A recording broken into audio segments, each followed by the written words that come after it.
Hello viewers, আসসালামু আলাইকুম। আপনারা এখনই অনেকে জানেন না কিভাবে বাঁধাকপি চাষ করতে হয় এবং কোন মাসে বাঁধাকপি লাগালে ভালো ফলন পাওয়া যায়। চলুন দেখে আসি।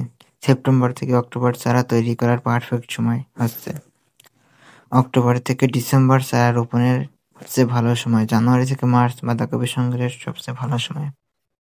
যত শীত পড়ে তত বাঁধাকপি মোটা হয়। জমি প্রস্তুতি: জমি ভালোভাবে চাষ করে ও নরম ঝুরঝুরে করতে হবে, যেখানে পানি জমে না এমন জমি বেছে নিতে হবে। আগাছা পরিষ্কার করতে হবে। চারা প্রস্তুত: 25 ও 30 দিনে সবুজ শক্ত রোগমুক্ত চারা নিতে হবে। চারাগুলো খুব বেশি লম্বা বা দুর্বল হলে চলবে না। চারা লাগানোর নিয়ম: সারি থেকে সারি দূরত্ব 2 ফুট, গাছ থেকে গাছের দূরত্ব 1 ফুট।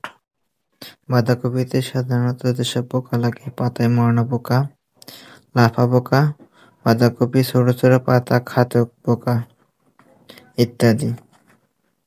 পোকা দমনের নিরাপদ উপায়: এইসব পোকাগুলো দমন করার জন্য আপনাদের এলাকাভিত্তিক কৃষি উন্নয়ন বোর্ডে যাবেন এবং তাদের কাছ থেকে পরামর্শ করবেন কিভাবে এই পোকাগুলো দমন করা যায়। তারা যে পরামর্শ দেবে সেই পরামর্শ অনুযায়ী আপনি স্প্রে করবেন। তাহলে আপনার পোকা দমন হয়ে যাবে বা মারা যাবে। ধন্যবাদ সবাইকে। আসসালামু আলাইকুম।